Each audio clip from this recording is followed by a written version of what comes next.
আমরা এখন খুলনা বিভাগ তথা আমাদের যশোর, সাতক্ষীরা, ঝিনাইদহ, মাগুরা, নড়াইল এই অঞ্চলে মোটামুটি বেশ বিখ্যাত কিনা জানি না, আমি এখনও খাইনি কোনোদিন, আজকে প্রথম। লোকজনের মুখে খুব শুনছি যে জামতলার মিষ্টি খুবই বিখ্যাত, খুবই টেস্ট। আর আমি তো জানি না, কারণ মিষ্টি খাইতে গেলে আমার ময়মনসিংহের মান্ডার কথা খুব মনে পড়ে, খুব বিখ্যাত।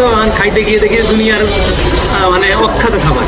তো যেহেতু আমাদের এলাকার, আশা করি যে ভালো হবে, কারণ আমাদের এলাকার নিজস্ব এলাকা যে খালিশপুরের মিষ্টি সেটা খুবই বিখ্যাত। আশা করছি ওই রকম কোয়ালিটি হলো মিষ্টিটা ভালো হবে। এখনও মিষ্টি আমাদের সামনে আসে নাই, খাবো, এরপরে রিভিউ দেবো আর কি ইনশাআল্লাহ। মিষ্টি খাওয়ার জন্য অধীর আগ্রহে বসে আছে দুইজন। হ্যাঁ, কতদিন যে খাইনি ঠিক নাই। অনেকদিন ধরে প্ল্যান করছি যে জামতলার মিষ্টি খেতে যাব। অনেকের মুখে শুনি খুবই সুস্বাদ এবং হেভি টেস্ট। তো প্ল্যান করা হয়, কিন্তু আসলে বাস্তবায়ন করা খুব কঠিন হয়ে যায় সময়ের অভাবে। তো আজকে ঈদের পর প্ল্যান করছি এবং ছোটো ভাইদেরকে সাথে করে নিয়ে আসছি যে আজকে মিস করবো না, ইনশাআল্লাহ আমরা মিষ্টি খাবো এবং এর টেস্ট কেমন দেখব। এই হলো মিষ্টি, প্রচুর পরিমাণ মশা মাছি উঠতেছে, কী দেওয়া আছে আল্লাহই জানে। আচ্ছা, যাই হোক, মোটামুটি হোটেলগুলো বেশ ভালো ডেকোরেশন করা। আমরা মিষ্টির জন্য অপেক্ষা করতেছি, মিষ্টি আসলে আমরা খাবো ইনশাআল্লাহ। মিষ্টি মাত্র হাতে পেলাম, তো মিষ্টির কালার বা আউটলুকিং যেটা বলেন আমার তেমন একটা ভালো লাগতেছে না। এখন জানি না খাওয়ার পরে টেস্ট কেমন আসবে। তো মিষ্টি খাওয়া শুরু করলাম। জামতলার মিষ্টি নিয়ে এখন আমাদের ছোট ভাই সেলিম রিভিউ দেবে। তার রিভিউটা সবসময় আমি আগে নিই, কারণ সে খুবই খুঁতখুঁতে স্বভাবের মানুষ। তো সেলিম, কেমন লাগতেছে তোমার জামতলার মিষ্টি? মাশাআল্লাহ, খেতে ভালো, তবে এটা আমাদের খালিশপুরের মতন হয় নাই। এটা যদি আমাদের খালিশপুরের মতন বলতে হয় তাহলে এটা 50%।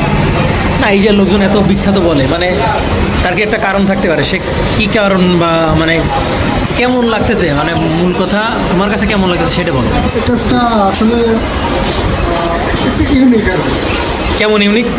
নর্মাল মিষ্টির থেকে একটু ইউনিক। সেটা হচ্ছে একটু মিষ্টিটা একটু শক্ত, মিষ্টিটা একেবারে নরম না, একটু শক্ত মিষ্টি। এটাতে চামচ দিলে আর 3 চামচটা বসে না, একটু ইউনিক স্টাইল। তো সব মিলিয়ে স্বাদটা কেমন লাগছে? সব মশলা খারাপ না, তবে ময়মনসিংহের মান্ডার থেকে ভালো না, এটা আচ্ছা, ঠিক আছে। তোমার কাছে পরে ফিরবো। এবার আমরা আলামিনের কাছে আসি। আলামিন অলরেডি মিষ্টি খেয়ে ফেলছে। আচ্ছা, কী বলো, মিষ্টিটা কেমন? এর আগে তুমি খাইছো জামতলার মিষ্টি? তারপর তুমি রিভিউটা আমার দাও যে জামতলার মিষ্টিটা কেমন লাগছে। এভারেজ আউট অফ 10 যদি দিই, তুমি তো আবার ওই রসুন চুলা খেয়ে 10-এ 10 দাও, 10-এ 20 দাও। আচ্ছা, যাই হোক, সমস্যা নেই। আমাদের ছোট ভাই আলামিন রিভিউ 6 দিয়েছে। এরপরে জাহিদ 10-এর ভিতর 7। যাক, মাশাআল্লাহ, তাহলে এভারেজ রেটিং পয়েন্ট মোটামুটি ভালো। তারপর এখানে দই আছে, কাপের দইটা মোটামুটি দেখে মনে হচ্ছে ভালো হবে। টক দই না? গরমের ভিতরে টক দই আসলে খুব মিষ্টি, ভালো লাগে আর কি। মিষ্টিটা খেলাম, আসলে চাবাইতে ভালো লাগছে, ঠিক আছে। এর ভিতরে আসলে যখন চাবাচ্ছি তখন এর ভিতরে রস সম্পূর্ণ ঢুকতেছে না, যার কারণে টেস্টটা অন্যরকম মনে আছে। মানে মিষ্টি যে একটা টেস্ট থাকে ওই রকম না। মিষ্টি মানে মিষ্টি, সেটা ঠিক আছে, কিন্তু মিষ্টি খাওয়ার ভিতরে একটা অন্যরকম একটা ফিলিংস আছে যখন একটা মিষ্টি খাওয়া হয় যে কোনো এলাকায়। এই ইউনিকনেস যদি মনে হয় যে এটা ইউনিক মিষ্টি এই কারণে যে রস ভিতরে ঢোকে না, তাহলে পরে ঠিক আছে। কিন্তু আমার মনে হইতেছে না এটা ঝরঝরে, এর ভিতরে রসই ঢোকে, ভিতরে শুকনা, কিন্তু দেখে মনে হচ্ছে শুকনা না। সেই ক্ষেত্রে আমার কাছে মোটামুটি ভালো লাগে নাই। ভাবছিলাম যে 1-2 কেজি কিনে নেওয়া বসার জন্য, কিন্তু আসলে না।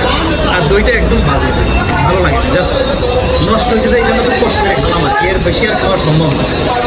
তো যারা এর আগে খান নাই, জাস্ট টেস্ট শুরু খাইতে পারেন, কিন্তু আমার মনে হয় দ্বিতীয় টাইম কেউ আর খাবে।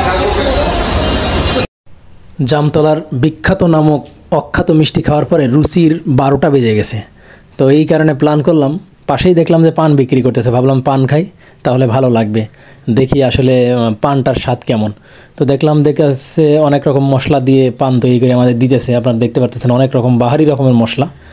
তো আমাদের এলাকায় বেশ মিষ্টি পানটা আমি খাই মাঝে সাথে, জর্দা বাদে, কারণ জর্দার ঘ্রাণ নিলেই আমার মাথা ঘোরে।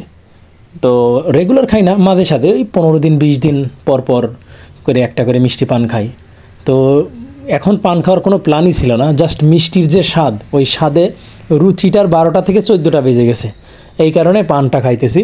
4 জন 4টা পান খাবো, দেখি পান খেয়ে যদি একটু রুচিটা ফেরে তো আসলে ভালোই হবে, খারাপ কিছু হবে না। তো এই জন্য পান খাইতেছি। আর কে কে আপনাদের ভিতরে মিষ্টি পান পছন্দ করেন অবশ্যই আমারে কমেন্ট করে জানাবেন। আর মিষ্টি এবং পান খাওয়ার দাওয়াত রইল আমাদের এলাকায় আমার পক্ষ থেকে আপনাদের সবার জন্য। আপনারা এসে পান এবং মিষ্টি খেয়ে যাবেন এবং দেখবেন অন্যান্য এলাকার তুলনায় আমাদের এখানে পান এবং মিষ্টি কতটা স্বাদের এবং খুব টেস্টের। তো সবাইকে দাওয়াত দিলাম। আসসালামু আলাইকুম ওয়া রাহমাতুল্লাহি ওয়া বারাকাতুহু।